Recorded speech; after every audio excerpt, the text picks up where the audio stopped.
Hello, YouTube. Welcome back to the daytime.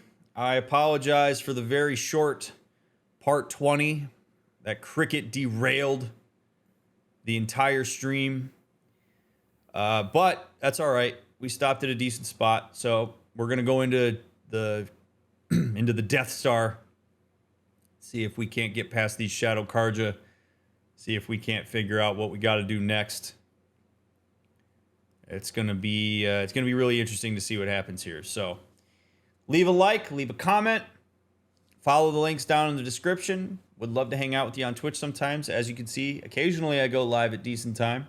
Usually I don't though, but I would love to be able to say hi to you. So, thanks for all your comments and all your support and making it this far. If there's a bar in here now that we're on part 21, we can drink at it. So that'll be fun.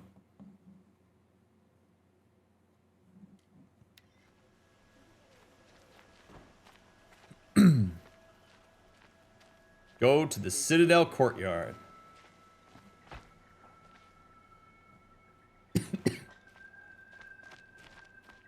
Hey, we have nothing for you. Go on, move. Hey. Watch yourself, Outlander. Okay. Oh shit. All right, we're not where I was.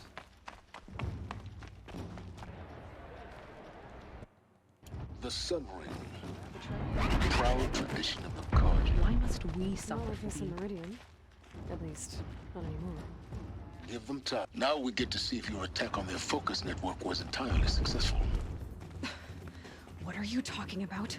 Did I crash the network or not? In theory, all should be well. All right, we talked about that last episode, so I'm not going to go too far into that, but it really sucks the way that Silent's putting her into this situation. Really sucks. She could turn around. But we're going to go in. Usurpers think nothing of What do you want? They don't wait in the corner.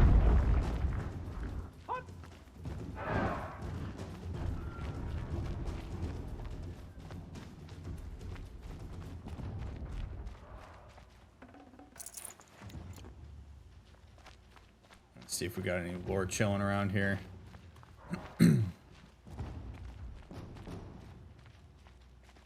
Success. Welcome to the Citadel, Aloy. I'll check back with you in a moment. In the meantime, circulate. Yeah, I'm a bit surprised that the Shadow Karja are so accommodating to me as well. I mean, I don't know.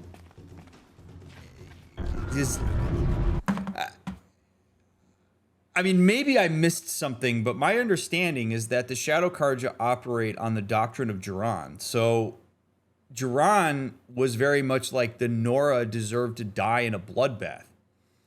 So, one, if you identify me as a Nora and you're a Shadow Karja, I don't really know why you'd just be like, yeah, I'll come on in. And also, I'm wearing Karja uniform. So, like, in two ways, I'm a bit surprised that I'm welcome here.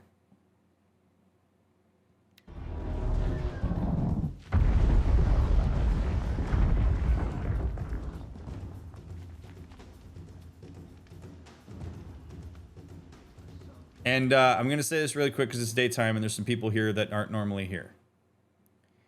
Do not spoil and do not joke about spoiling. I take it very seriously. It's annoying even when people joke about like spoiling and stuff. My entire ability to do these playthroughs is predicated on not having things spoiled or hinted at. So if you're not sure whether something's a spoiler, don't post it. And I don't need jokey spoiler shit either. It's too confusing for the mods. So just chill. As to the ceasefire? But yeah, I don't like that we're able to just waltz in here. But yesterday, he never shot. Leave. Soon.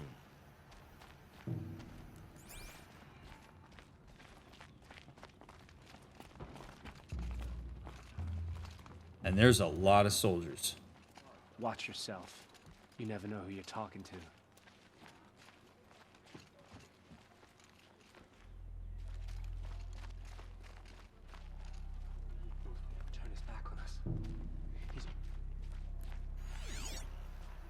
all these Outlander mercenaries have a mean look about them. Were I a traitor, I'd be pretty uneasy. We call it a ceasefire, but the usurpers are starving us out, plain and simple.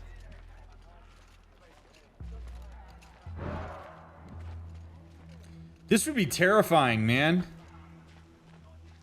There's so many unknowns here. Like, I've got no backup. I have to trust that silence is... I mean, we're like in a... These guys are preparing for, like, war. With Uthid gone, Sunfall feels... And I've been told that Jiran hated the Nora. And I'm just some random-ass Nora that shows up at a time where nobody can use their focus to communicate with each other. If you want to hear about today's bounties, head for the throne room. You're not going to make any shards by standing out here. Filthy mercenary bottom feeders. Interesting. Okay, so there's mercenaries that'll show up here. I wonder if they think maybe that's what I am. That gives us a little bit of context. Outlander? Bounties are announced inside. When I thought of Idle chatter bores me. Lucen Pahavas is announcing the bounties inside, Outlander. like this. Don't bother me, Outlander. All the bounties are announced in the throne room. Okay, so they think I'm a mercenary. Not great, but better than... Hey, we have nothing for you. Go on. Move.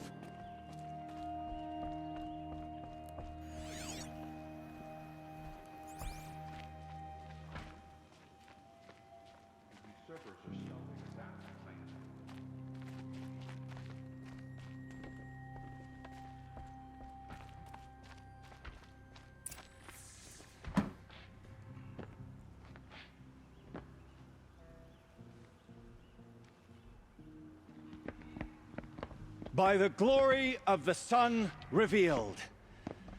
Behold, radiant Edaman, the one true Sun King, the light in shadow, whose will is light and whose light is law. I command Lucen Pahavas to speak in my behalf. By the will of radiant Edaman does the sun glare down mercilessly upon the traitor Uthid. To the hunter who brings his head to us shall go a bounty of 500 shards. Holy shit.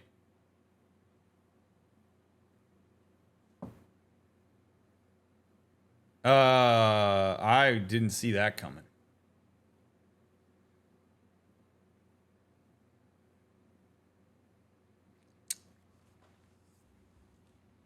Oh.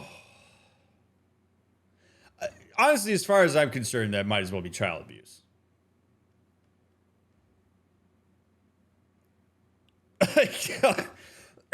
Like, seriously, you're taking so much adult shit and you're just chucking it on a kid that has absolutely no understanding of what is going on there. Like, that is... If you think that child celebrities are bad in terms of like what that does to the psyche of a person, child emperor, child sun king, holy hell, would that wreak havoc on a kid. There's no way that that child develops into an adult that you would want to lead your people. There's just no way. So many aspects of like, and it's not a word I use lightly, like normative development are completely thrown out the window when you put a kid into that kind of situation. I mean, that is just so intense. And all of this is because of how strongly adherent all of these people are to like doctrine. I mean, it's fascinating because these people have essentially identified themselves. They have an identity, but part of their identity is that they aren't something else. So you already have an identity that's built on polarization. and then you have all these people following it, and then you download all of this pressure into a kid who has absolutely no way of understanding what it is that's going on, who just wants to be a kid, as evidenced by the fact that he's like laying on his mom's lap. I mean, seriously, like it's just that child is being abused by the society that he's embedded in, and he's being empowered by that society. That is terrible. But here's the thing. I've seen a couple people say that this kid knows he shouldn't be here. Not necessarily. Not necessarily. You're a kid that young, and you're told that that's exactly where you should be. It's not about whether he should or shouldn't be there. That's what this kid knows. That's what's so terrible about this entire thing. That kid does not possess the cognitive capacity to be able to understand the role he's been thrust in context. There's a difference between the kid not wanting to be there and the kid having the cognitive capacity to understand whether he should be there. He's essentially being told, you are supposed to be here. You have all this power. You are the true Sun King, in violation to his emotional experience of not wanting to be there because he's a kid. This is awful. This is awful. And he is getting boatloads of social reinforcement around a role that he doesn't even understand. This would be like no different than if you're a kid who like imagines that you have magical powers, and you go, like to your parents, and they're like, like pretend lightning. But this kid actually can do shit that is gonna like change how the world works, because all of these adults are so rigidly adherent to the doctrine that has driven them there. Like that guy is like dressed to the nines in a black version of what the other cards wear. And this guy's like, this kid is the one true Sun King. And by his will, we all exist. Because remember, these people believe that the sun bestows the power upon it. So like, this isn't even about, like, none of them are even going to consider the fact that this being a child is already problematic, that the stuff that they follow and have created is all social construction and isn't actually necessarily true. Like, you'd have to get these people past a huge membrane of bullshit to get them to realize that what that kid is being subjected to right now is awful. And that is what makes this just so horrible in every level, what we're witnessing here. And you better believe that adults are going to influence that kid and harness his naivete of the world against him or other people.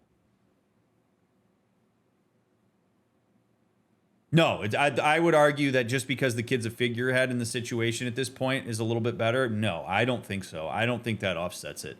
I think everything about this is awful. Again, because the kid, see, this is the thing, chat.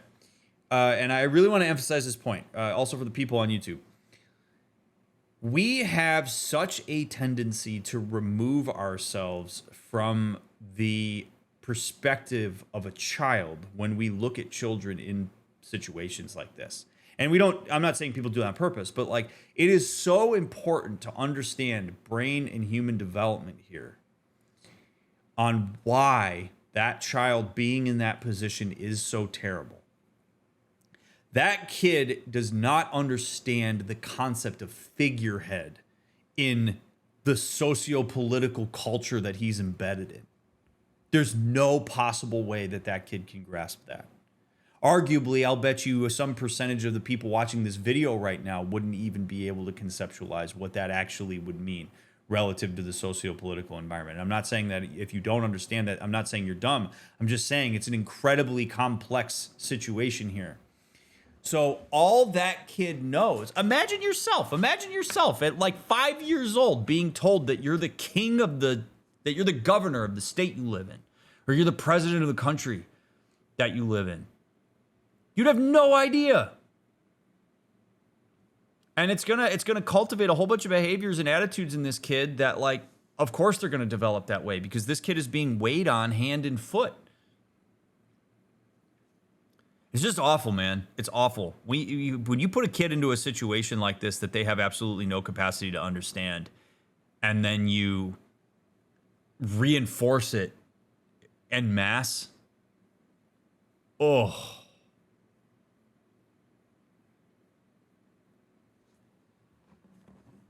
I know I'm long-winded here, but man, oh man, is that bad. Everything about this is not good. And it's terrifying because it's all founded upon a very abstract, socially constructed idea of what reality is.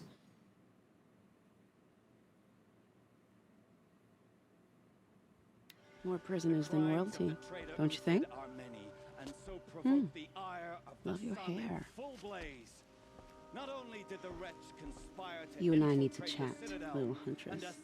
The green tent down in Shadowside? I'll be waiting. Kind of busy.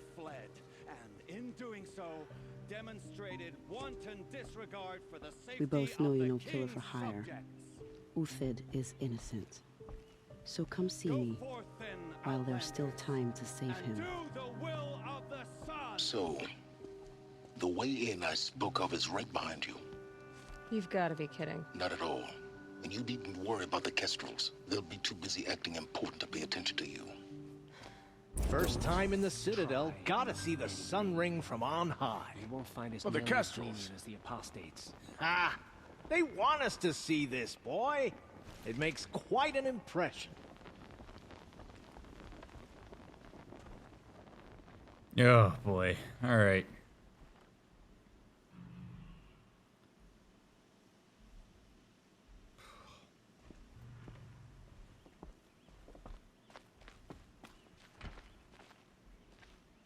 This is gonna be... This is insane.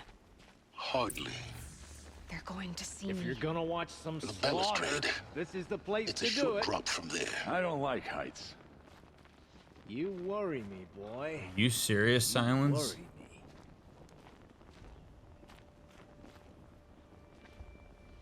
Oh, boy.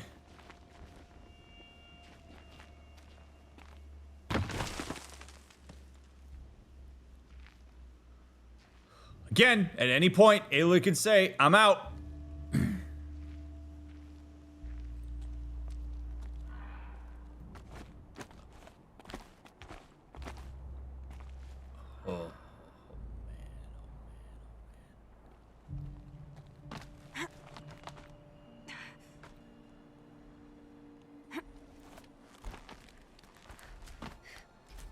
Oh.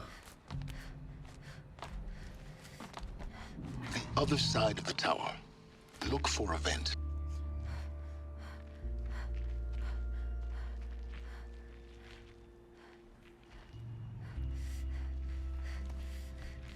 I see you've been here before. Obviously. Now, it's very important that you hear what I'm about to say. I've shown you the way in, but this humble vent marks a point of no return. Before you descend into the depths here, you should be fully committed, equipped, and focused. No distractions. If you have errands to run, do them first or hold your peace. I won't tolerate whining. Is that clear? You'll tolerate what I give you, Silence. I didn't ask you along for the ride. Hey, DrMick. You're about to go to the point of no return for this game. How do you feel about that? I feel okay about that because I don't think I have anything else to do.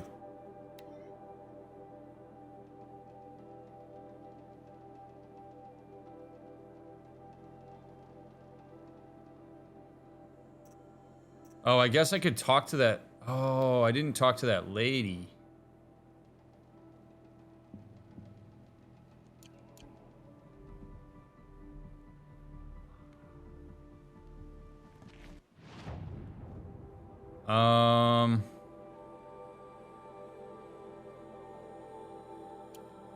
All right, I'm gonna do that first.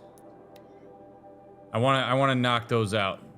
I do appreciate that Silence is like, yeah, dude, once you go down here, it's over. So this is good. The food is from Dowager Queen Nasadi, little ones. Her Highness knows times are hard and helps when she can. Eat, but bring some home for your families, if you have one. I've heard whispers about you. Rides machines, fancy spear, delightful freckles. Some even say you have a conscience. How extraordinary. Who are you? You're obviously not one of the Shadow Karja.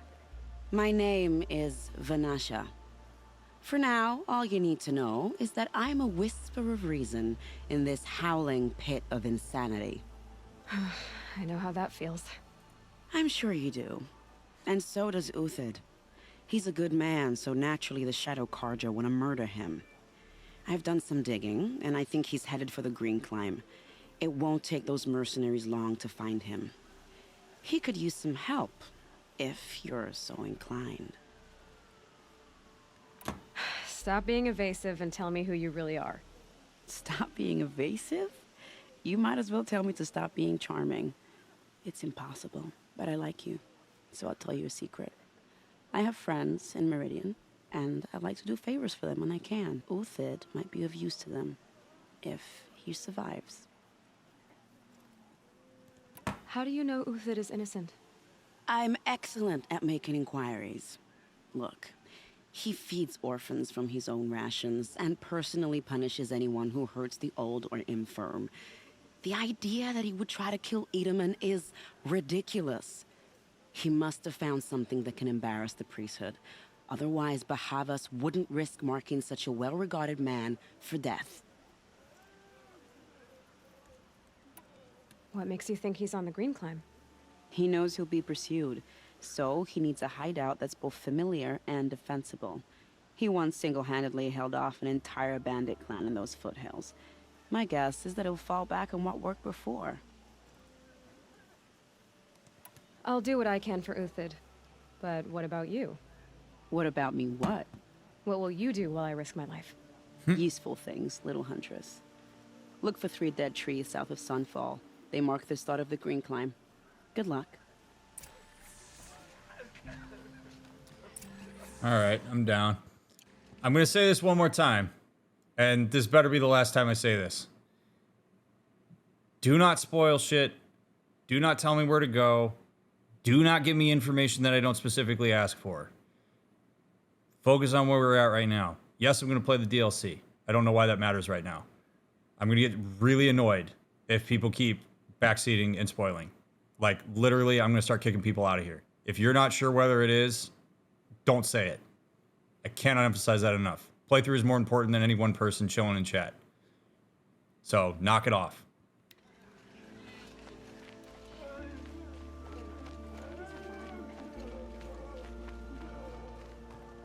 All right.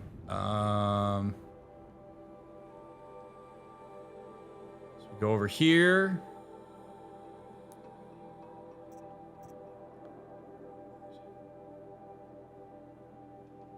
So again, this is one of those things where, like, if this was me in real life, I'm probably not getting involved in this.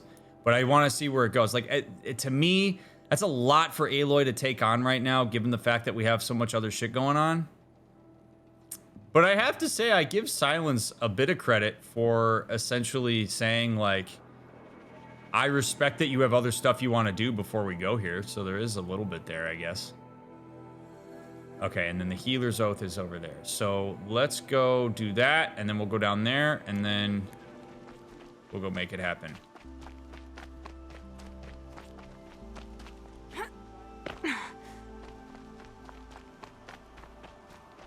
So we run through this beautiful field.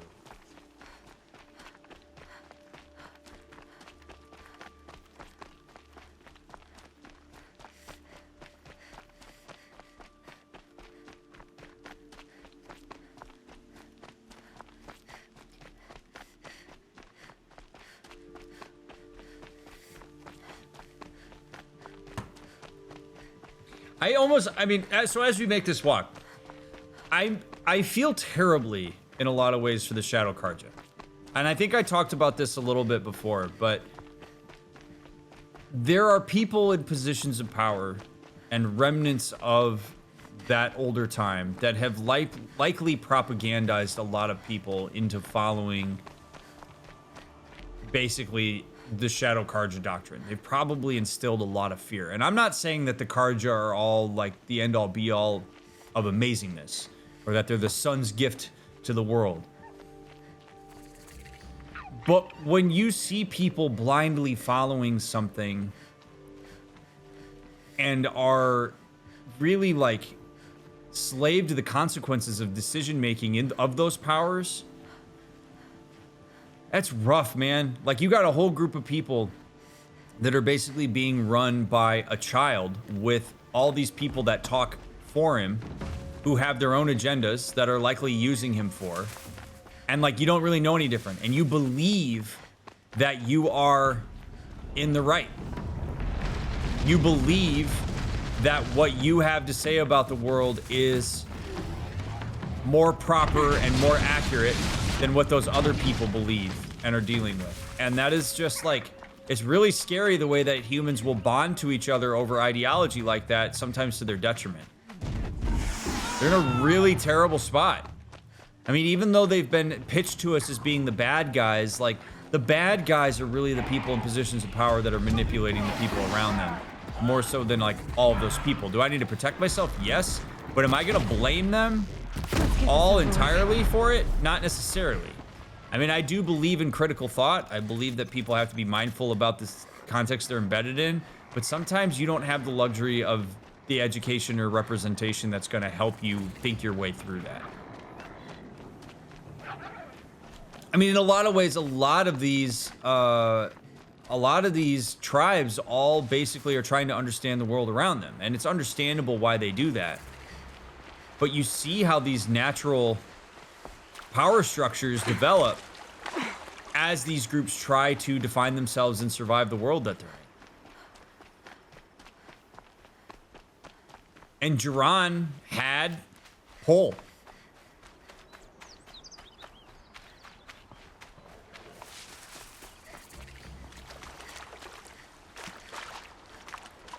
It was a long walk, but hey, gave us a nice chance to talk a little bit about that. I forgot that I could have just summoned my mount. Oh well. Too late. 3 dead trees, just like Vanasha said. Let's see if Uthid came through here.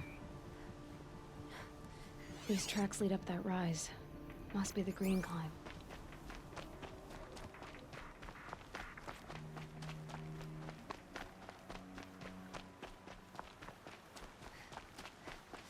I'm mostly intrigued by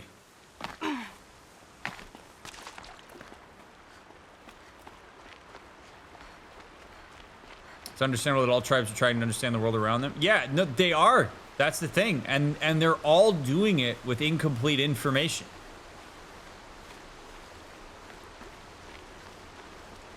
Foot tracks stop here. Time to climb. Like, nobody has an objective understanding of the world.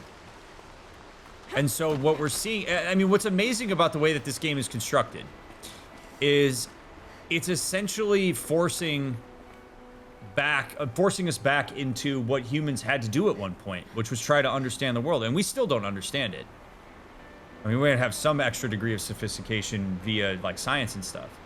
But ultimately, like, all these people are doing is trying to connect a bunch of dots together that they don't understand, with remnants of technology that's no longer developed. And as soon as any group claims to be right about what they know, that's where we start to have a problem. Like, notice how many times in this game we have shown up in a particular settlement or talked to a particular tribe or whatever, and so many of these people claim to know what things are. The Nora know that it's the All-Mother. The Karja know that the sun is the god. Like, everybody claims to know things. as opposed to opening themselves up to the idea of like, wait a second, if we have all these separate groups of people around that are all coming to different conclusions, perhaps either the answer is between all of that or is none of it. But people want answers. We don't like the unknown.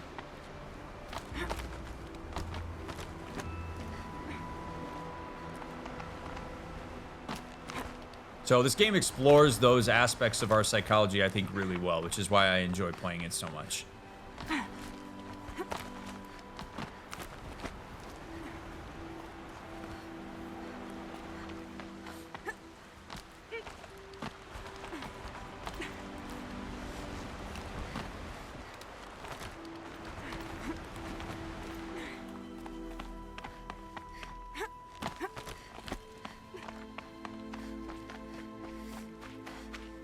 This music has interstellar vibes. All right, made it. Where did you go, Uthid?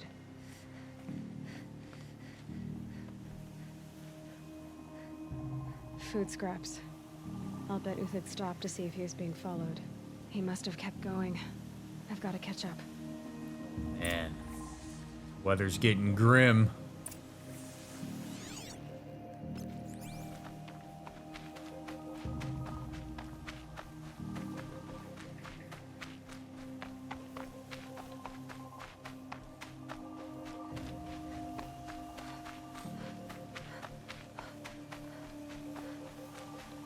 A dead machine. Uthid's been hunting. Why do you think some people are so averse to the unknown while others are more willing to accept?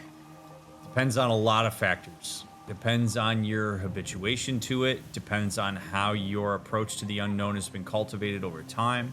Depends on how exploring the unknown has been reinforced. Your level of resilience, your distress tolerance, your curiosity. There's a lot of contextual factors that go into that type of thing. But I do think that you have to have a level of tolerance for the unknown. You have to be willing to be anxious. You have to be willing to accept that you don't know things, which means to, in some ways, go against a biological imperative, which is to try to survive. The brain wants everything to be known so that you can survive it, so that you can anticipate it and make more clear decisions. Problem is that the more you know, the more you realize you don't know. And so some people shrivel into the unknown. Some people just go to the full extreme and say, I do know what this is because it's easier. Like there's any number of reasons why people do that. Can my focus show me anything? But distress tolerance is a big one.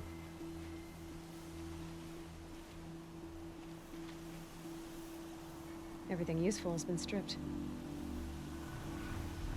Uthid's been gathering components, probably for ammo. Contacts, looking to scavenge. Oh, good.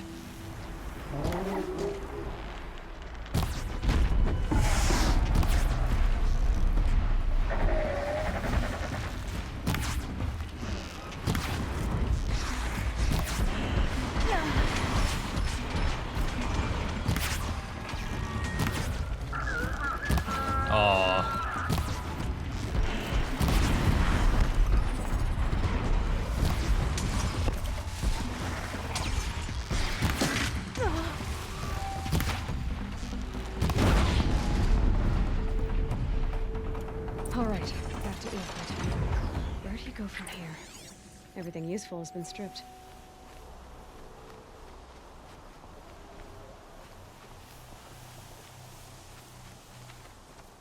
Uthid took down a Ravager. Not an easy kill, but worth it for the parts. Not an easy kill. I mean, Aloy, we've killed tons of these guys. Dead Watchers. More scrap for Uthid's stockpile.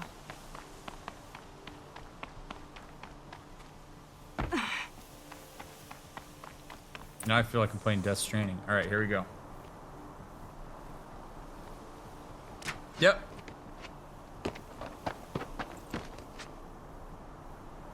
The next one doesn't miss. Uthid? You're young for a bounty hunter. Or am I old for a soldier? I'm not here for the price on your head, Uthid. I believe you're innocent. Innocent? Come on, then. If this is a trick, it's a good one. You've earned your kill. Okay, here we go. Here's another conversation about cognitive dissonance. It's a wonderful example. So you're thinking to yourself right now, probably many people, oh, come on, dude, believe her.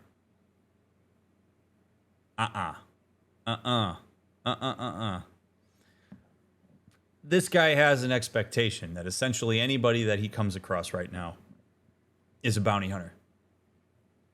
And he has to believe that in order to survive. He has to be on lookout, because if he lets his guard down, he very well could be intercepted by a bounty hunter. So if you're Aloy, you need to know this. That just saying, I think you're innocent, is not going to be something that makes him drop his bow and come around. Reason being is because that's an experience that he's going to have here that violates his expectation. But he's not going to use that to say, oh, okay. He's going to assimilate that into his previous expectation, which is that anybody he comes across is trying to get one over on him. So when he hears Aloy say that, his immediate response of, well, you must be playing a trick on me then, if that's what you're going to say, it absolutely holds. Aloy does not deserve his trust right now. Or she's not entitled to it, I should say. Absolutely not entitled to it. This has the same bones as a person that's like, I don't understand why a person would be skittish with my presence. I don't have any bad intentions. Okay, maybe you don't. But people that share your identity or look like you or whatever make it such that that person can't give you the benefit of the doubt, because it could be any. It's like when women say it could be any man. Might not be every man, but it could be any man. It's the same deal. So this guy doesn't have the ability to afford the benefit of the doubt to Aloy. Just because we know that she's here to help him and she knows she's here to help him doesn't mean that she's owed that response. So what do you do with that? You have to acknowledge that that's the case. And you could say to him something along the lines of, hey, I know you have no reason to believe me. If I was you, I wouldn't believe me either. I believe that you are innocent. What do you need from me in order to prove to you that I am safe and that I am just willing to talk? Give him a sense of control of the situation. So that maybe he says, I want you to put your left hand on the rock and then put your right hand on the rock. And then Aloy might say, well, I don't exactly trust you not to shoot, so I'm going to do that. And then I'm going to trust that you're going to, keep your bow down or whatever. And then you kind of do this little bit of a negotiation here, and then you start to dialogue. That would be the way that you want to move through this. But at any given point in time, this guy's going to think that the other shoe is going to drop. And Aloy being aware of that is very, very, very important. And she's going to stand up.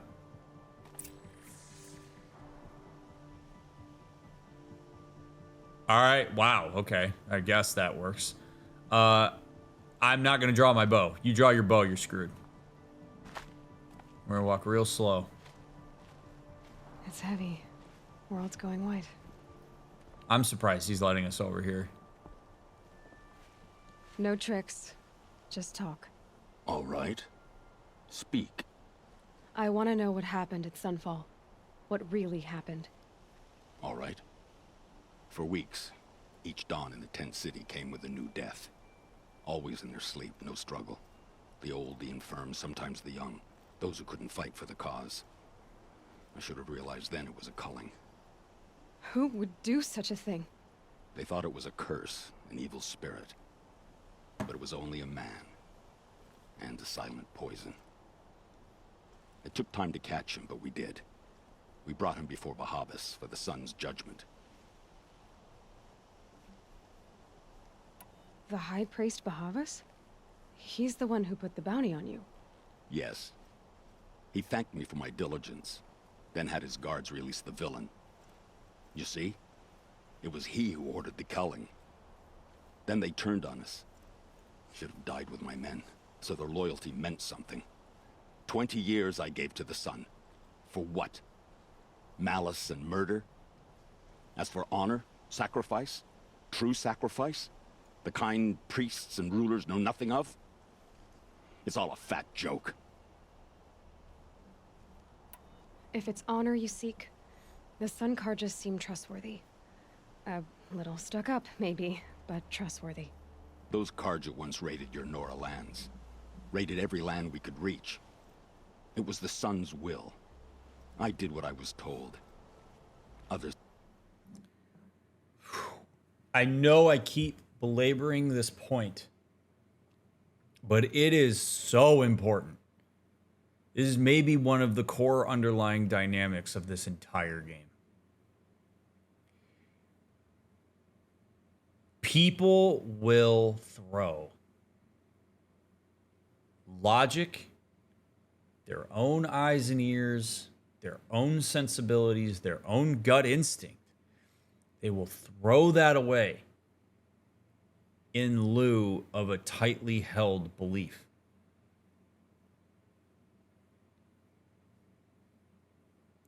It was the Sun's will.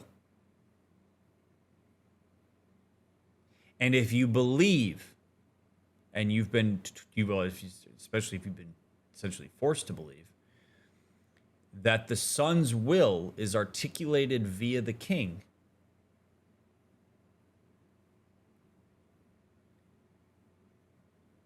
you will do it.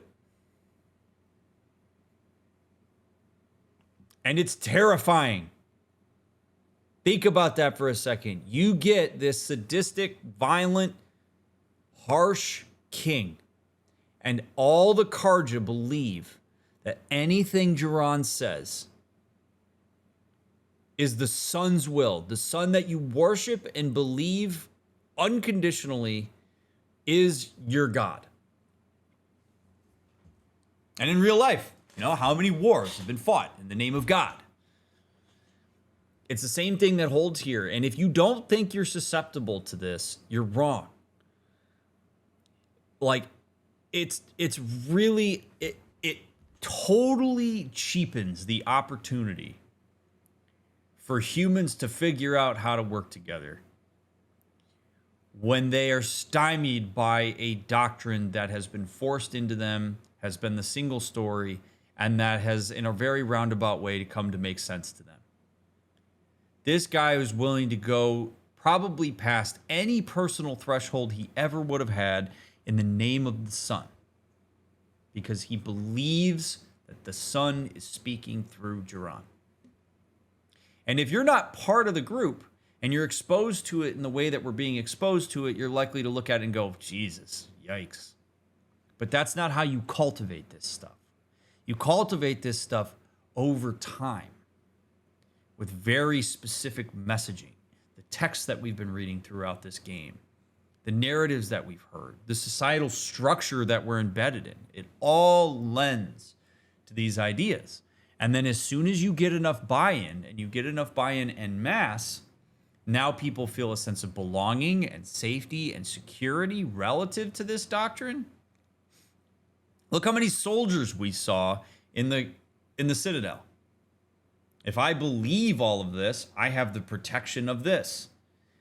Like, it just builds upon itself in a really profound way, and it's amazing how consistent this has been in this. And I just emphasize it so much because it really calls on us to reflect on, what do we believe to be an absolute truth? What are we unwavering on? Because that's going to drive a lot of behavior and a lot of decisions, sometimes to our detriment or sometimes to the detriment of others. And I think it's important for us to challenge those things, personally. And worse.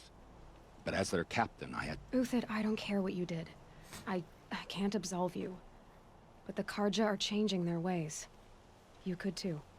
Perhaps. Avad doesn't understand what the Sun demands of its soldiers. Perhaps he understands it too well. Now you sound like the blameless Murad. See, I mean, you hear that, though? There's no There's no like penetrating it in an acute sense. Aloy's doing her best here. I don't know that I fully agree with her that the Karja are like great and virtuous and trustworthy, but like Aloy's doing her best here to try to deconstruct some of this guy's narrative. But Aloy's fighting a losing battle, like absolutely fighting a losing battle. I mean, she can try to suggest some of this stuff. She can bring it up. I don't think there's necessarily anything wrong with doing that. But notice how she gets yeah-butted a lot. If you engage with a person and all you hear is yeah, but in response to what you're saying to them, you're not really having a conversation. You are having a lecture that's falling on deaf ears more often than not. Or it means that you just haven't figured out how to reach your audience. And I wouldn't expect Aloy to know how to reach this guy. It would take so many conversations for this guy to start really deconstructing all of the stuff that's in there that's driven his behavior for however long it's been driving it. And getting past those yeah buts it takes effort and time.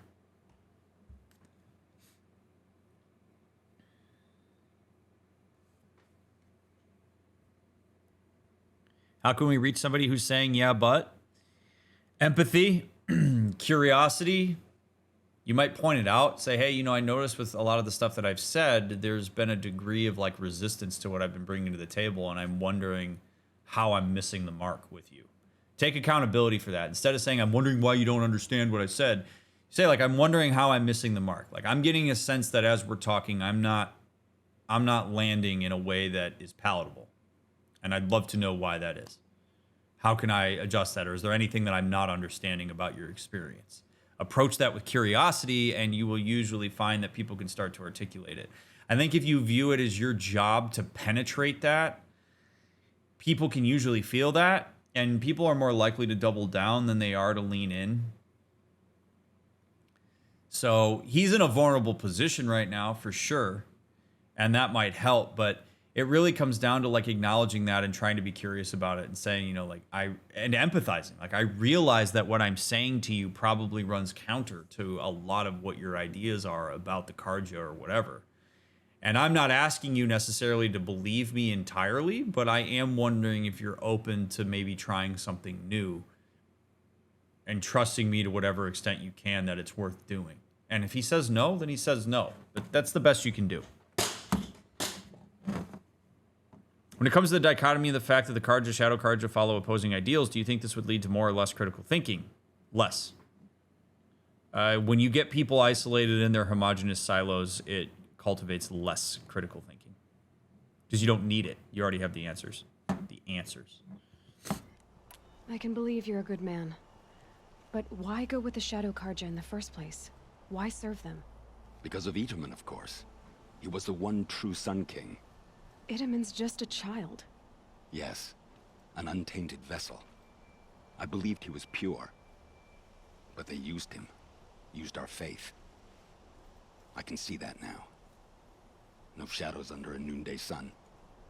Bahavas didn't need to disgrace my name. I did it myself, serving a rotten throne. He's coming around a little bit. I mean, that's him using a bit of his own critical thinking, by the way, and I appreciate that. But he had to have some experiences that sucked in order to get him there. I met someone who wants to get you out of this. A woman named Vanasha. But first, we need to get you out of here. What are you? You look like a hunter. You give orders like a soldier who's been out... Mercenaries. Think they'll all line up to tell me I'm innocent? Should have stayed on the plains, Karja! The mountains belong to us! Keycook's killers! Oh boy, we gotta kill Banuk now? When we're done with you, you won't even leave an echo! You didn't make it hard to be followed. Almost as if you wanted to go out in a showdown. Not much gets by you. Ha! To me, you... Oh, this sucks. So now we gotta, I guess they're mercenaries. It doesn't mean they're bad people. Oh, man, Jesus. Yeah. Now I gotta kill Banuk. Keep up the attack. We still got another squad on the way. For the faithful! Victory! Damn, they run fast. Stand before us! Fall beneath us! Move in! We'll send the rest as soon as they arrive. Whoa!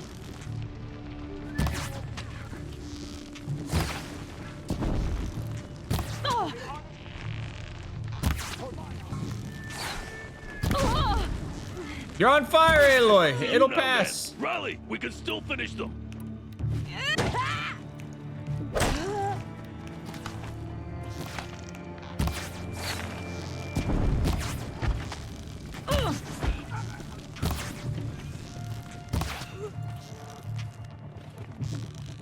That won't be the last of them. Follow me. I've stacked supplies up above. Oh, skewered.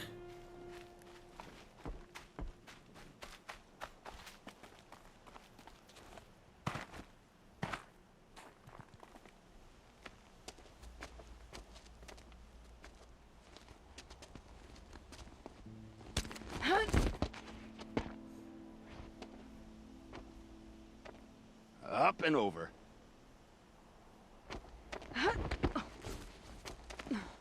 Grab what you can while we still have time.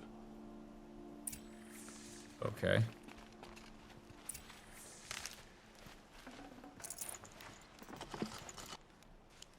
But they really want your ass dead, huh?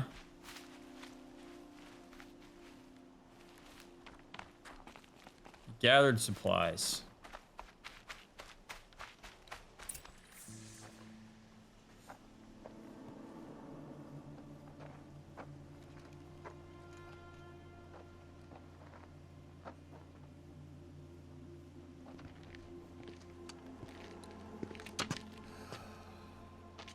A robust defense is the most satisfying to break. All right, Marvels. We brought the priest out here, so let's put on a show for him. Oh boy.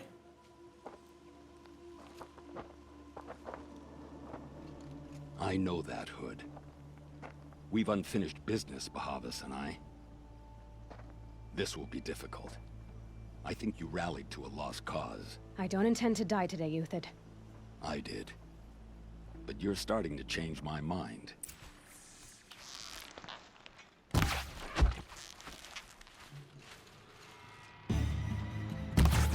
give up yet! Come around the corner, bud. Could shoot you with my eyes.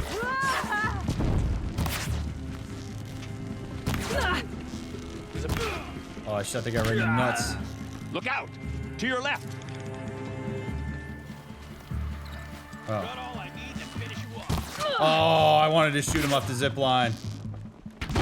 Woo! We'll down them swiftly.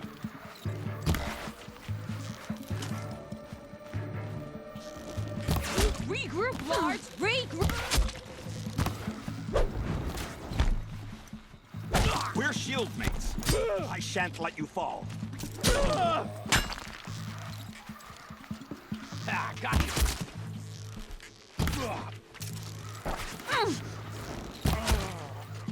Nowhere to run now.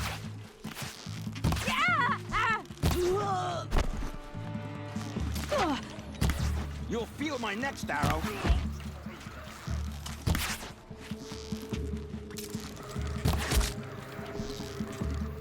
Oh, damn it. Into the fray!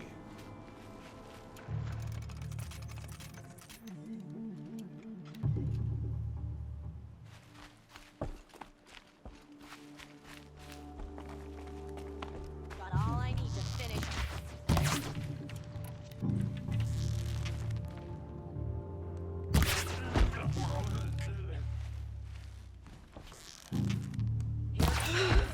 That's the last of the Marvels. Bahavas thought he had enough fodder to keep him safe. Now there's hope for justice. Will you come with me? I guess.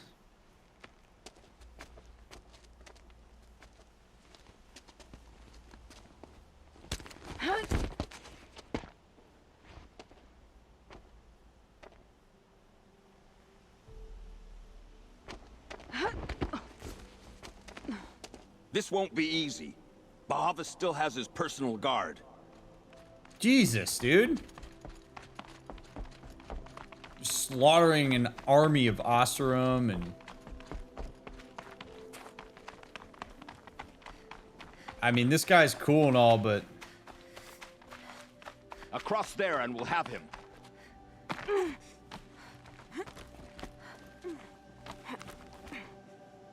I had to come here myself to end your suffering, Uthid, and mine. The Outlanders led us here, and now that they are dead, their price is most affordable. But enough with needles. It's time for blades. Remove them from the sun's sight.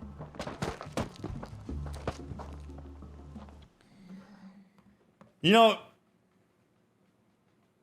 here's another thing that God, I don't even know how far into this I want to go, but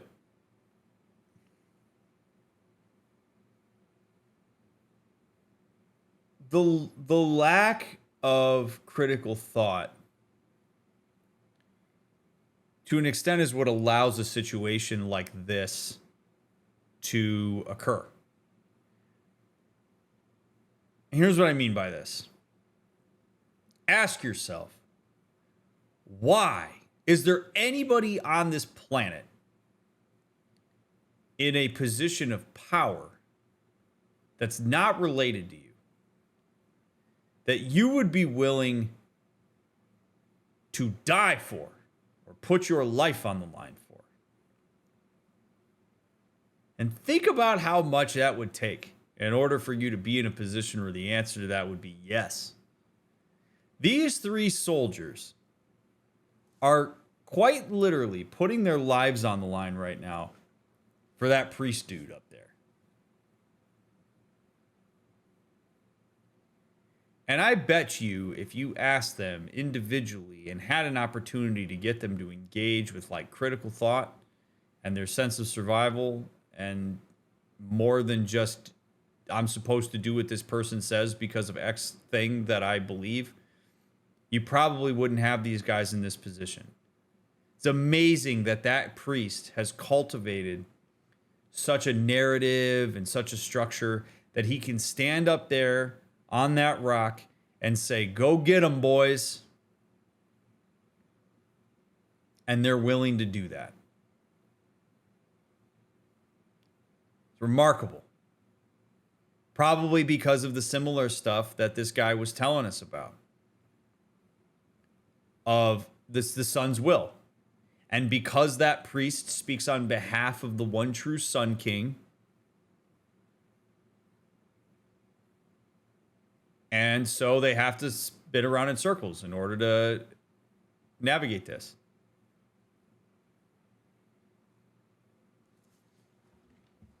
It's just amazing. Isn't that their job? As a soldier, they do that or get court-martialed or this place probably executed. Yeah, that may very well be the case.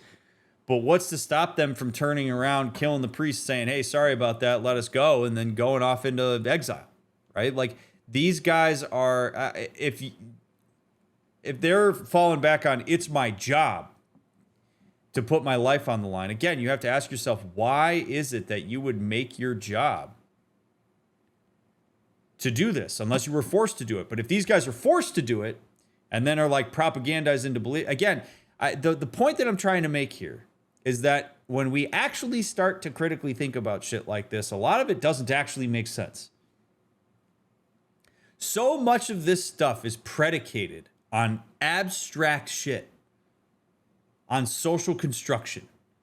It's all predicated on this idea that that priest matters, that what they're fighting for matters, that they have a role or a job that they're supposed to fulfill for X reason. All of that culminates into a moment where the priest stands on top of that rock and 6'3" soldiers down there, and those three guys are willing to put their life on the line. I just find it fascinating.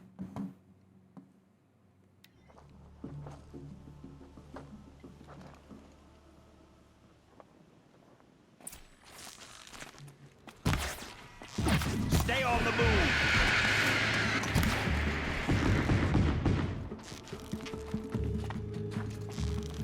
Make it hurt as the shadow falls upon them.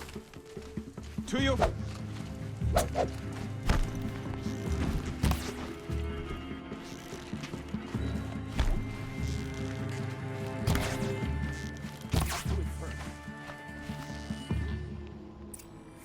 And we're not even gonna kill him. How the hell did he even get up there?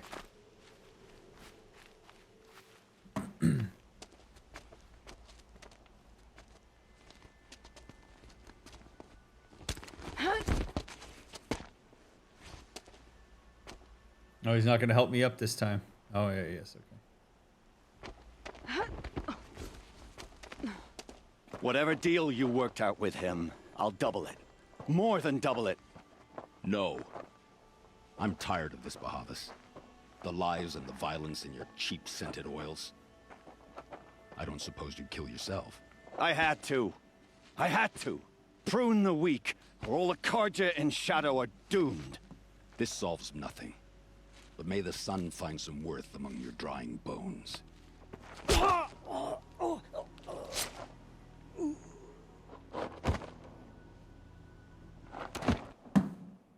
had to.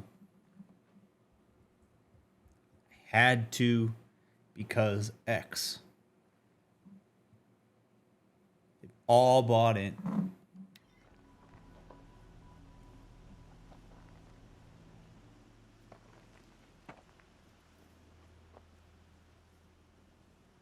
That was quite a fireworks show. You took your time. I was busy. What do you think happened to Yun Shund, the other mercenary band? And I had to organize passage to Meridian for a wanted man. Give us a moment, Uthid. Girl talk. You've had quite a day. I never imagined Bahavas would blunder into his own trap. His death opens up wonderful possibilities.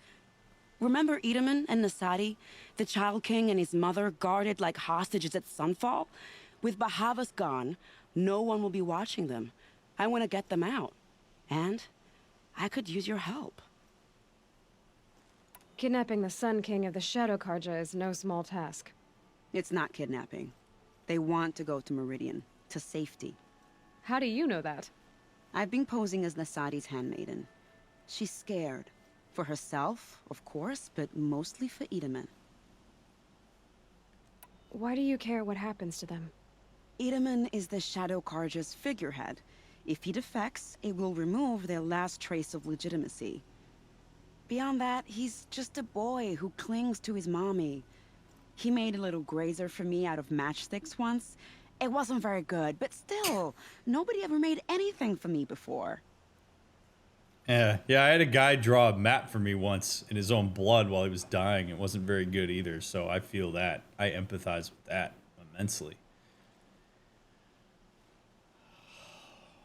I think it's probably a bit short-sighted to think that all you have to do is get him to defect, and then all of the Shadow Karja are going to go, oh, okay, guess we shouldn't be Shadow Karja anymore. That's not really how it works. Like, they're either going to assimilate that into their pre-existing doctrine, or they're going to just find somebody else. Or they're going to, like, they very well could just say, I guess he wasn't the one true Sun King then. I guess we had it wrong. Guess we got to find the one who is. Which then gets into a bit more of like a mess here, because then you get into, I mean, some real complexity. Because there are some people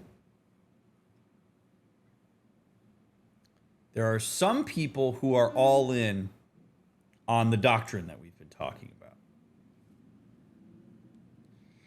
But there are some people who are not, but know that the doctrine can be used to influence.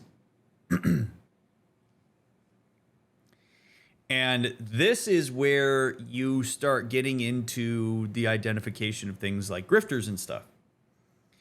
Because that priest, for example, I mean, I don't know. I would have loved to have talked to him about this, but I have to believe, because this happens really in most societal structures, is that there are people there that benefit from the doctrine, but don't necessarily believe that it is actually like true. It's just a force that we can use to influence the masses to bend to our will. And so those people are going to want to rigidly hold on to the structure that allows them to do that. So you cultivate a story around Edaman going over to the other group where you wouldn't have any power in the way that you do now, and essentially say, perhaps we were wrong. Perhaps he is not the one true Sun King.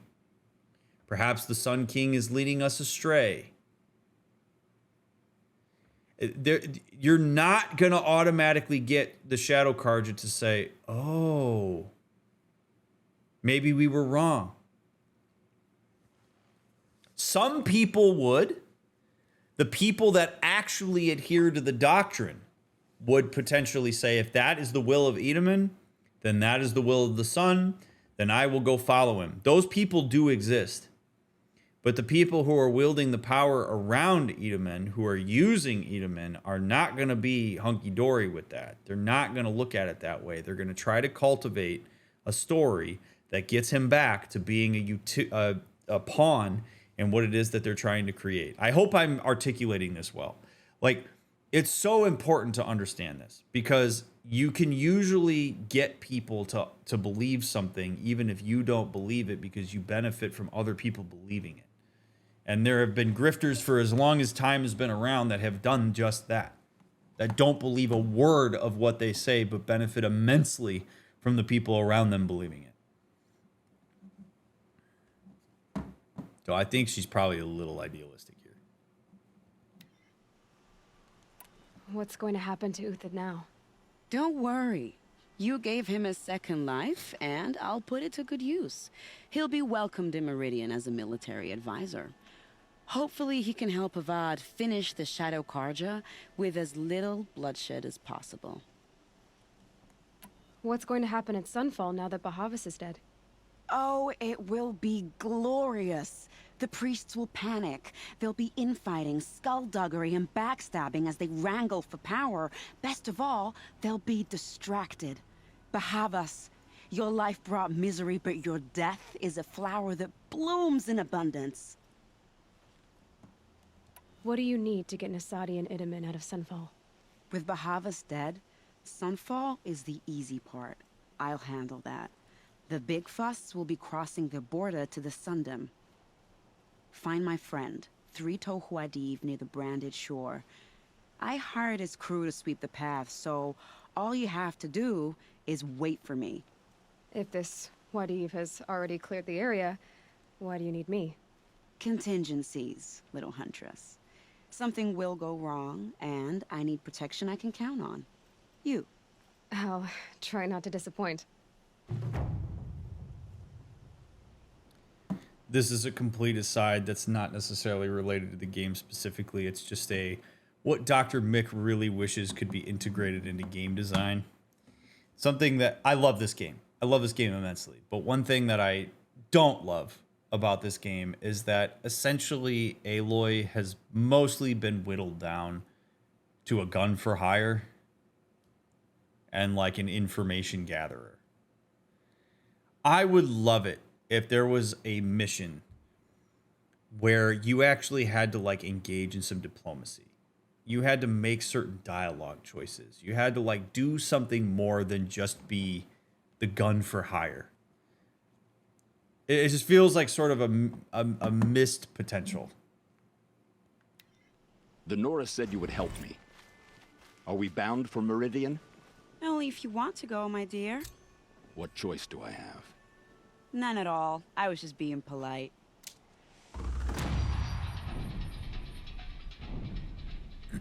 What makes you think Avad will welcome me after I served his enemies? He's a forgiving man. Just smile a lot. You can't smile, can you? No, that's... Snow haze. That's a grimace. White as bone. Shut up, Aloy. Listen. That thought got dark. Nervous about going to Meridian? I've been a soldier for 20 years. I do not get nervous. Not even around a pretty lady? I will not dignify that with a response.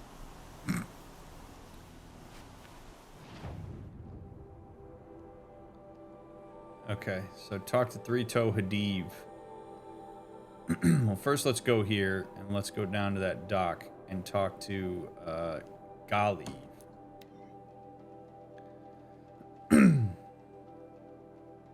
This is why I do the side quests, man. They give us stuff to talk about, which I love. Yeah, it is most video games, Hemso, but that's the thing is like I do wish that we had a bit of variety here instead of just being the muscle.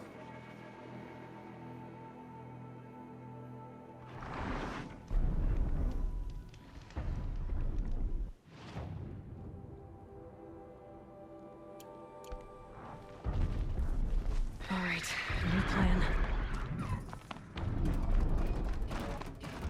Run from the chickens.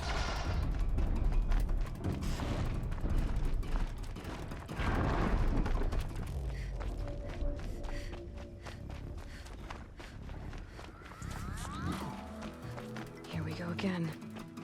Maybe we'll get some lore in this city. Give me some lore. Some tasty, tasty lore. Nom nom nom nom nom nom nom.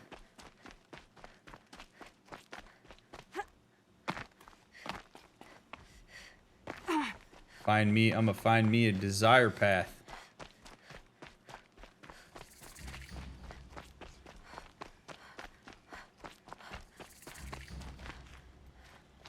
It's dark. Very dark and very red here.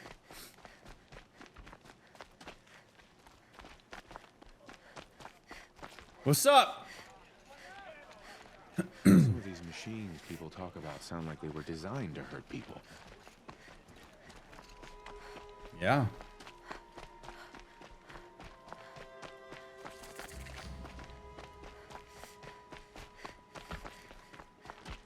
Have a better one.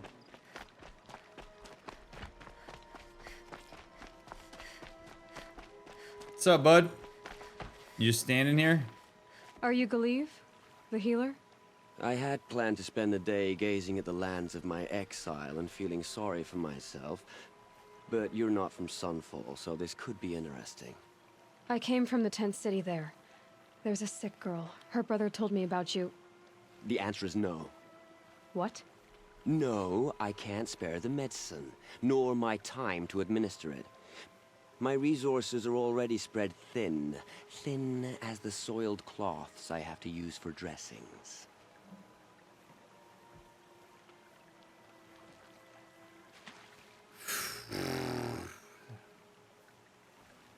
This is a precarious situation, man, because it very well could be that he legitimately has limited resources and cannot spare it.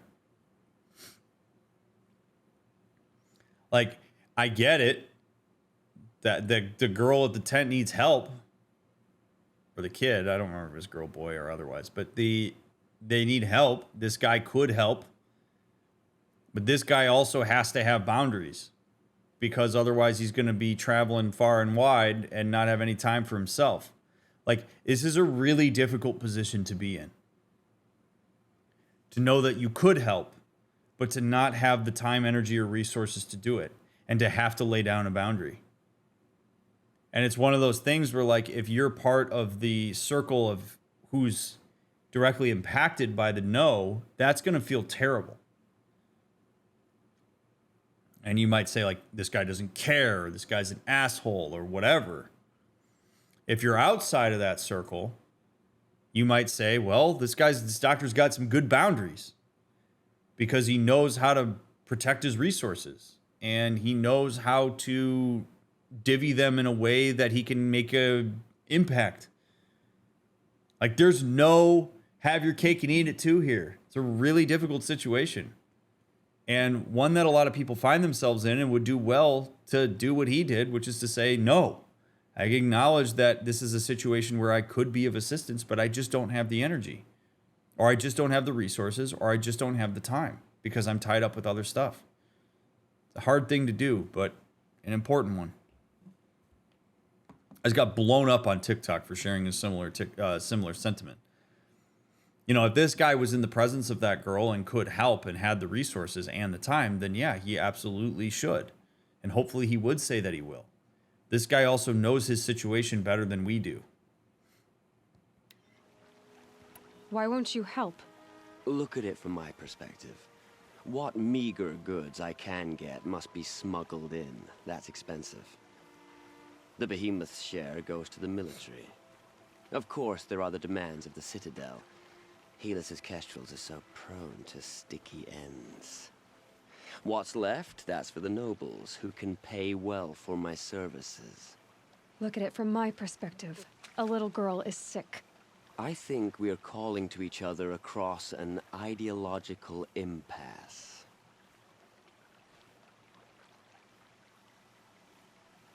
Yeah. Way to name it, bud. What's stopping me from just making you do it? I'd have to cause a situation. And you wouldn't harm the only healer disgraced enough to work for the Shadow Karja, would you? Well, we've only just met, but yes, it's tempting. And take it up with the Citadel. They decide who lives and dies. Nothing you can do would compare to my punishment if I use the last of my stock on a tent girl.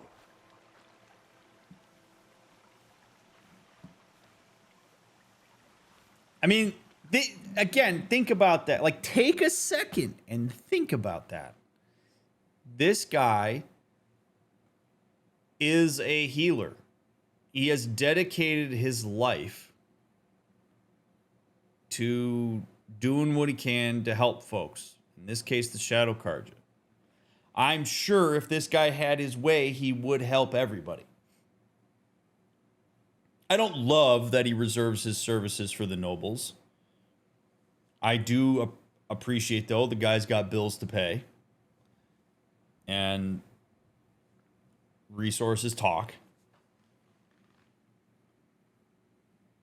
But that's the other thing, right? Like, if this guy's like, hey, man, if I do this, people in positions of power are going to put me through the ringer.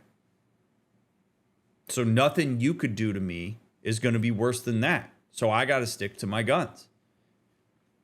I mean, that's a very real variable that guy has to work with when he makes this decision. So it's not that he doesn't want to help the girl. And I think if we go in that direction, we're missing the mark. I don't think this has anything to do with this guy's desire or capacity. This has everything to do with the very real constraints that this guy has to work within. And he has tried to figure out a way to set a boundary relative to those, to protect himself as best he can. And I think any of us in his position would probably do something similar.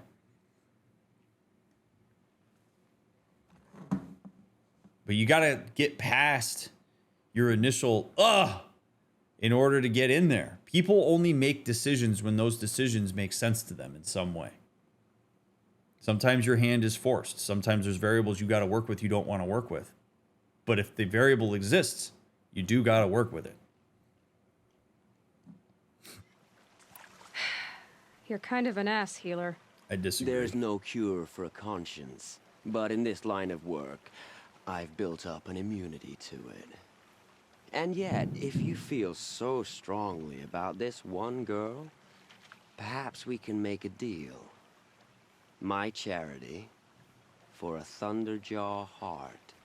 That's not how charity works. It is how deals work. You'd settle my debts. For a while. I already have the part. Wow, we could already have a deal. Quickly now, let's salve your poor conscience. See to the girl, and it's yours. Not before. Oh, please. On my oath, this girl will survive to see our sad future. You and I shouldn't be seen together. Go on to the slums ahead of me. I'll find you presently. You do stand out in a crowd. Honestly, I think it's okay. I think it's fair that that guy asked for the Thunderjaw art. I really do. We don't get to have the idealistic utopia that we want to have here. We have a real world that everybody in here is just trying to navigate to the best of their ability. And so if this guy's willing to stick his neck out, if Aloy's willing to settle his debts with a Thunderjaw heart, that's him leaning in. This guy was a no 5 minutes ago. We have a little bit of a conversation. And he goes, all right, look, fine. I'll do it, but you got to help me out. That's fine. If Aloy says, no, you should just do it out of the goodness of your heart. No. Like, goodness of your heart is not, unfortunately, what makes the world go round. There are times where people will do things out of the goodness of their heart, but this guy's got a life to live and he's got shit that he's got to worry about. He has a skill, and if he's willing to use it and stick his neck out and Aloy has to do a little something for him in order to get him to do that, so be it, man. The reason I'm pushing this is because I don't like the kind of narratives that come up around these types of scenarios where people tend to go into this direction where they're like, no, he should help. He should help regardless. Like, no, dude, that's not how this works. That guy has to take care of himself too, in the same way that you do, in the same way that I do. We all have to take care of ourselves. We all have lives to live and shit that we're beholden to. And so that's why diplomacy is a thing. You got to learn how to work with people. You got to learn to understand their needs, and you find a way to make it work. And that this guy said, I'll do it for Thunderjaw Heart. And honestly, if I was him, I don't think I would appreciate Aloy calling me an ass. Because Aloy calling him an ass means that she has so many presuppositions about what he's supposed to do and what he can do and all this stuff that she's not taking the time to actually understand where he's coming from. So if he moved to material goods as the barter, so be it. Aloy then makes a decision. Do I want to go get a Thunderjaw Heart and put myself at risk for this girl? Because here's what I love about this. Here's what I love about this. I get it. I'm playing on story mode. I would have easily killed the Thunderjaw. But let's imagine that the Thunderjaw is as difficult as they actually are. What this guy is essentially saying, Aloy asking this guy to help that girl is asking this guy to put himself at monumental risk for the sake of the little girl. It's very easy for Aloy to take the moral high ground on this. As soon as he says, go get me a Thunderjaw Heart, he puts Aloy into the exact same position she put him in. Yeah? How much you want to risk yourself for the girl? Because if Aloy says, no, I'm not going to go get you a Thunderjaw Heart, then this guy says, oh, okay, cool. So the girl's worth risking my life for, but not yours?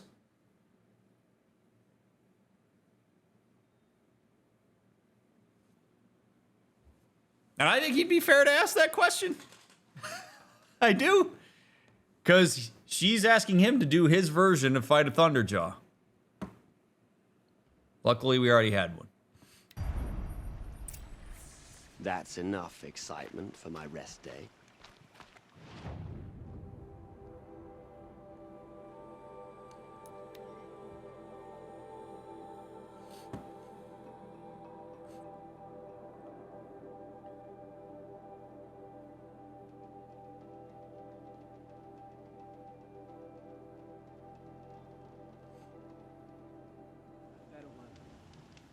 Happy to oblige, Faulty.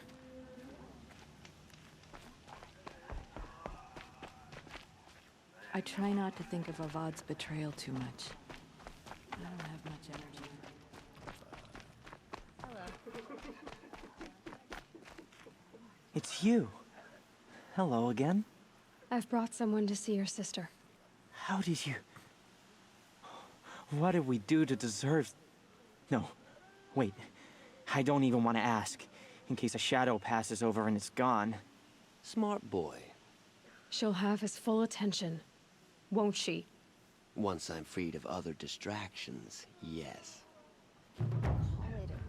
Ceasefire. But the usurpers are starving. Thank you, again, for giving her a better chance. Welcome. Nice. All right, there you go. You did your good deed for the day, big guy.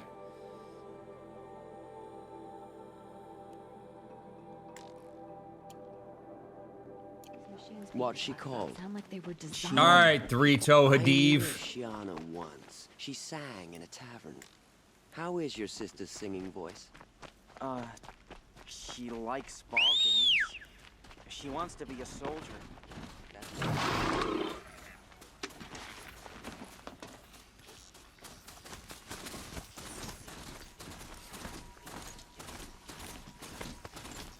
Yeah, all on that guy's day off. Yep. That's So we asked that guy to risk his life and do it on his day off. A day that he probably needs so that he's equipped to try to help as many people as he can throughout the week.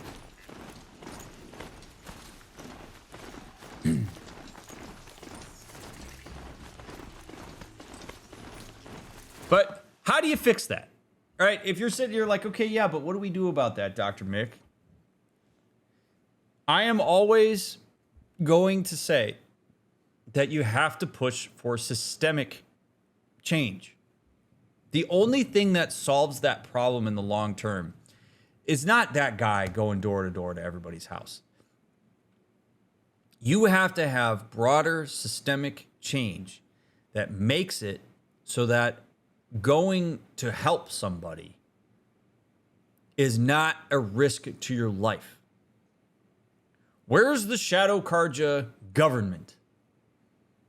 Where are the people coming together to figure out how to make sure that everybody's taken care of? Where are the people in positions of power figuring out how to allocate resources from the people who have it to try to help the greater society as a whole? Where are the scholarships for more people to become doctors in the Shadow Karja ranks instead of the military so that when people are sick, they can get help? We're spending all these shards on a gigantic military presence while people in our tents outside of the city are dying. So I think sometimes without even realizing it, we take our immense frustration of the systems at large and we download them into the people who are proximal and then unfortunately represent those societal shortcomings. That guy is a microcosm of the broader systemic issues that we're having to deal with here. That guy is driven by fear and by resource. That a doctor has to be, in some ways, like, he has to be bartered with to an extreme level to be willing to go to help somebody. That's not a noble. It's indicative of the system that you're embedded in. It's not indicative of that guy being an asshole. Such an important distinction to make.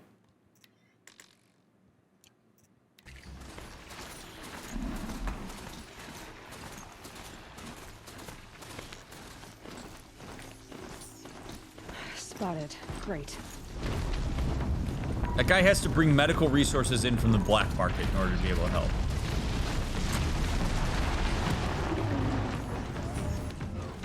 I don't have time for you, Behemoth.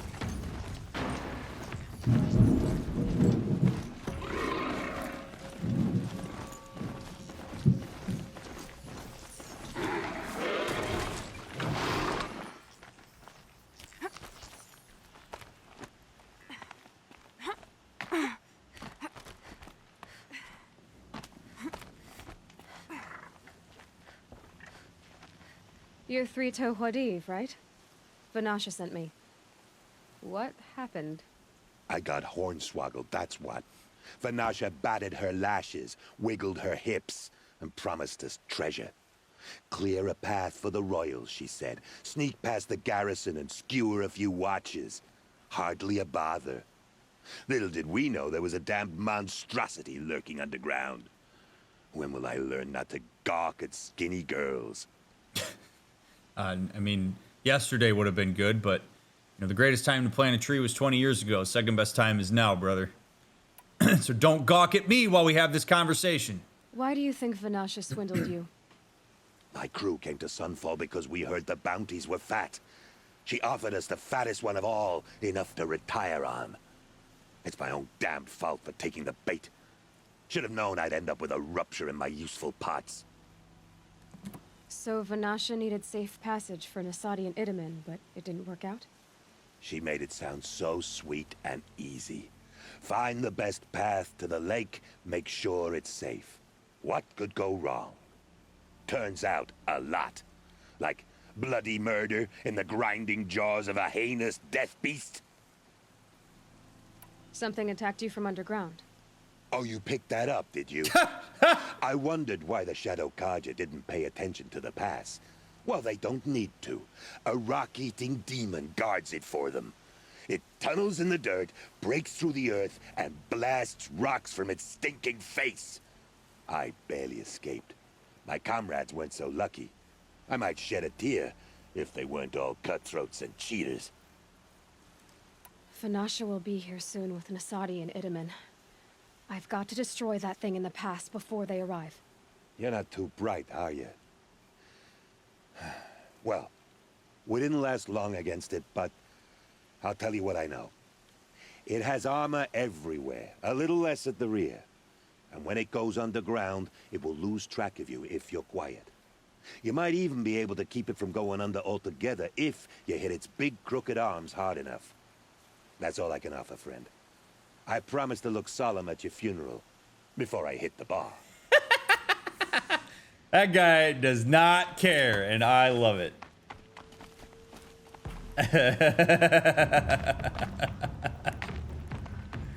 That guy is real. Oh, howdy. Stupid ass thing.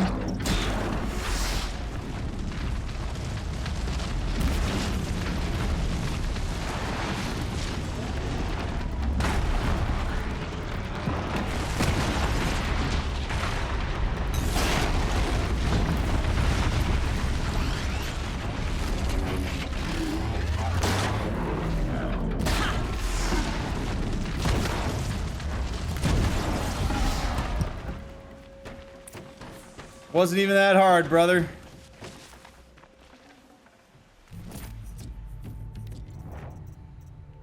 Not even that hard.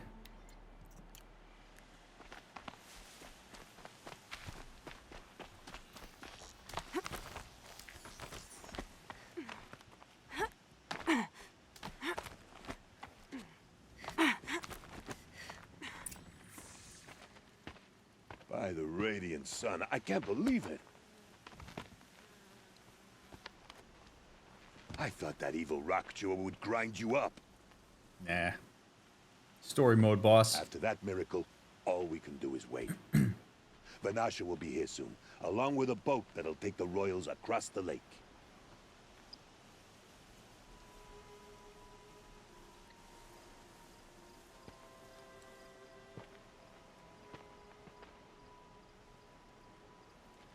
Oh, little guy. Ah, little huntress. Glad you accepted my invitation to play bodyguard. Where are your men, Uthid? It looks like something chewed you up and spat you out. That's pretty much exactly what happened. The way is clear. Can we go?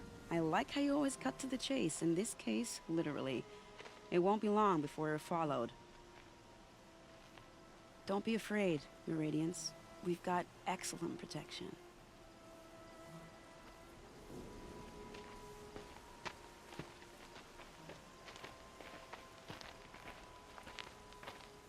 Ah, poor kid.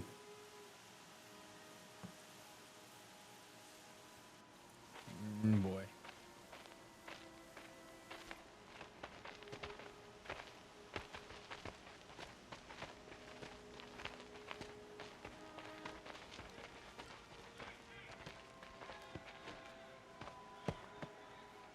Oh dear.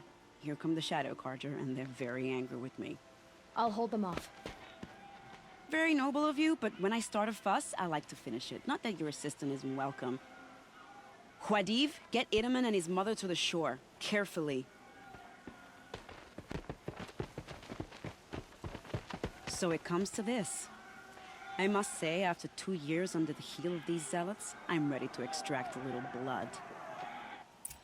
It was like, I can't believe I just got involved in this shit.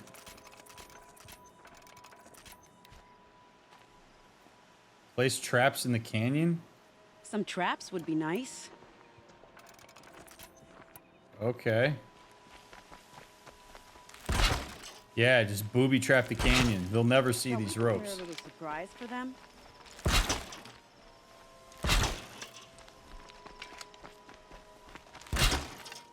If they come from the other way, Sure you don't have any traps, little huntress? they come from that way, this is gonna suck ass. I don't think they are.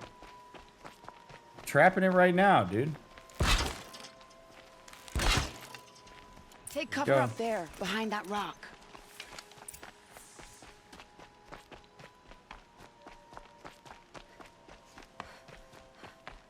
Here they are. Let's make it hurt, shall we? They'll never see those ropes. With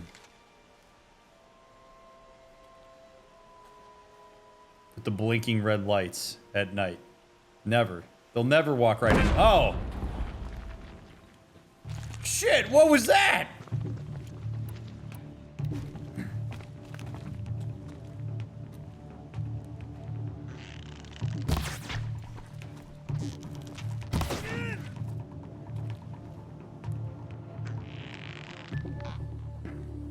Well, that was entertaining, but I suspect Oh, we're wow. not done. That was so hard. More of the bastards. Get ready.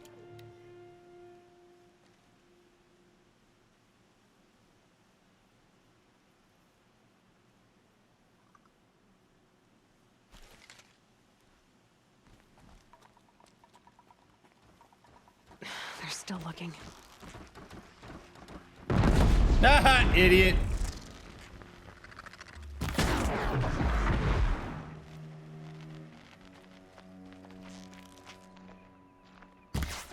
Look out! Well now, seems I worked up a bit of a sweat. Vanessa, that wasn't even that bad. I don't want to jinx it, but we might be in the clear.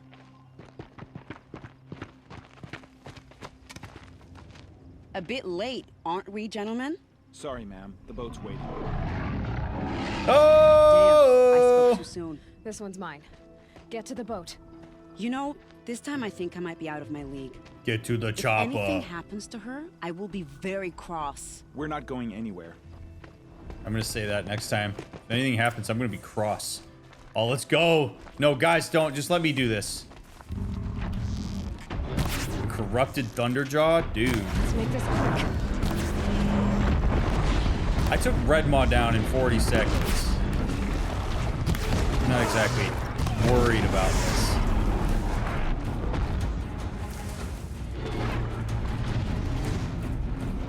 Oh, no, no, no, no, no. Pew! Pew! Pew! Pew! Pew! I should switch weapons.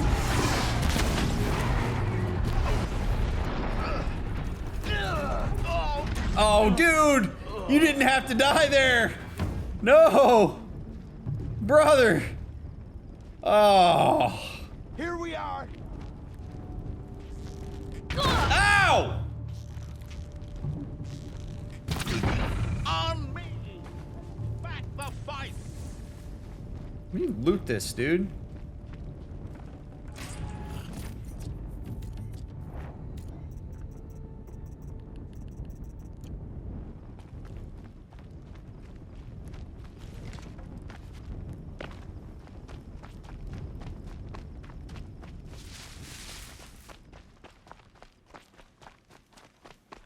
I think the guy had a heart attack because he couldn't believe we did it.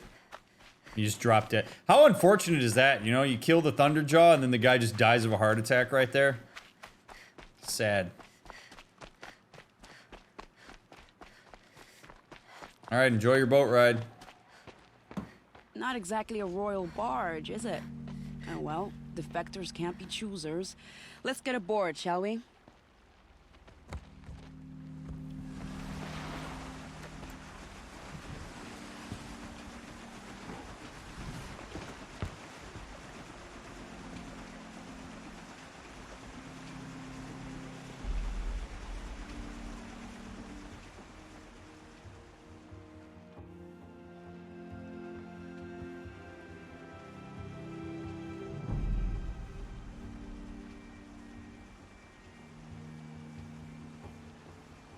You've done a good thing. Maybe even ended a war. Maybe. But my war just keeps going.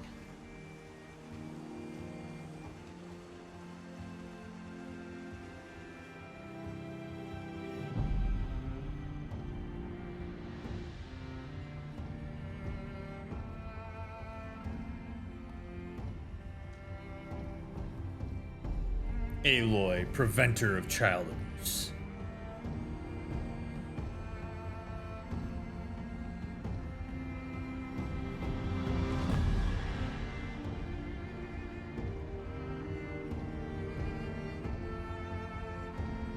This guy's got internal bleeding.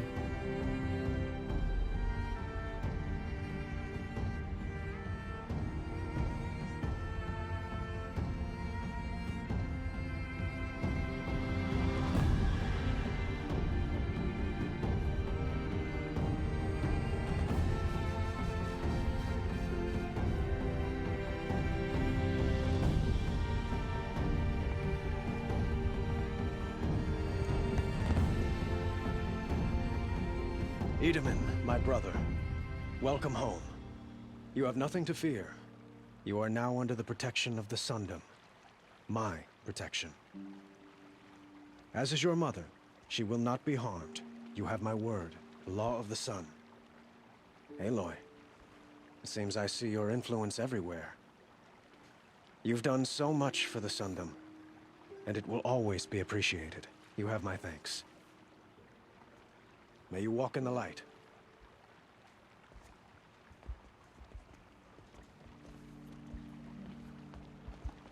So something very subtle, but very important. You may have noticed it when Aloy approached him, and you may have also noticed it here when Avad approached him. You notice how he backed up? See how skittish that kid is? That kid doesn't just do that because it's instinct. That kid's learned to be afraid of people approaching him. He's learned to be afraid of adults coming toward him.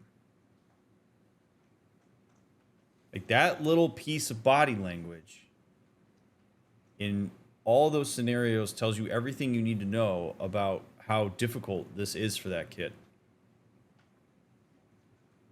And when you see stuff like that, it generally makes you wonder, how does a kid learn to do that?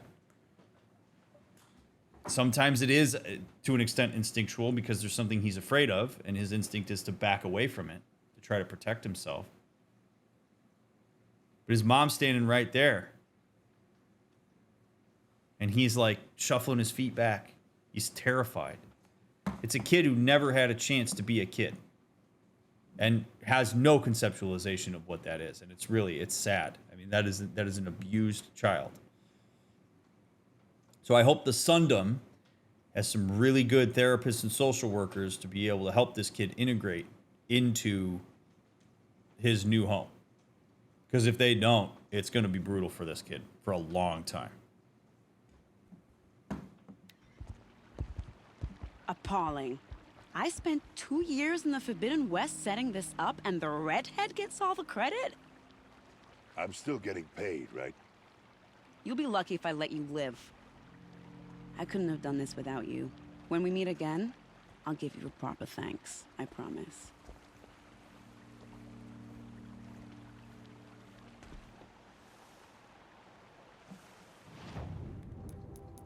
Nice.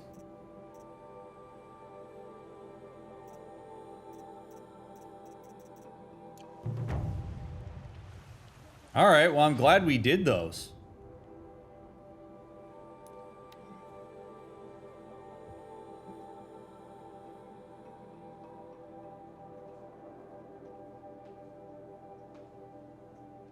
We got some good stuff out of those. Let's go down into that hole.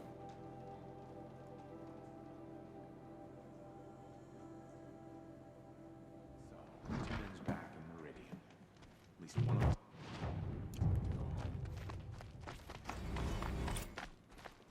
The machine. Think anybody's gonna notice when I climb down there now? Now that the kid's gone? Look at this, I'm coming back in here and how is this place not in complete disarray right now? Unless they just don't know that the kid got smuggled. But they do know that the kid got smuggled out. How is this place not panicking and like freaking out right now and being like, you know, we saw this Nora come in here. None of the other mercenaries are here and the kid's gone. Brighter days are coming, friend. I'll come back later. That woman said to meet her at a green tent down in the camp. Might be worth a visit. What? Alright, we already did that, Aloy. That or just people. I don't know. Whatever. I get it. Not everything can work out perfectly. Like that. What a great time to say that, huh? We can't even keep our Sun King safe. How do we expect to win a war? Oh, okay. So they, yeah, your Sun King's literally gone, idiots.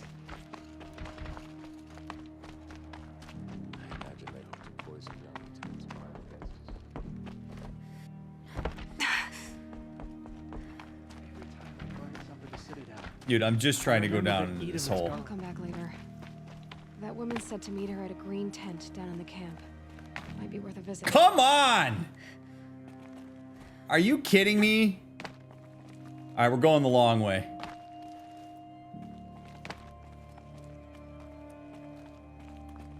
Skyrim climb down. There we go. Oh, baby. Silence. Let's go. Part 22, brother. It's going to be lit. Friends, thanks for watching part... You knew I was going to pause it here. Thank you so much for watching part 21. I hope you enjoyed it. Please make sure you leave a like on the way out. Or leave a comment if you feel so inclined. We got to have some pretty cool conversations here today, and I enjoyed it. We've cleared out the log. Time to see what Silence has for us on the other side of this trap door, huh? All right, should be a good one. If you're binging, I'll catch you right over on part 22. If you're waiting for it to come out, we'll get it out as soon as we can. I appreciate all of your support. Follow the links in the description. I'll see you on the next one. You knew I was going to pause it there. That worked out nicely. Boys gotta go. Gotta get back to work.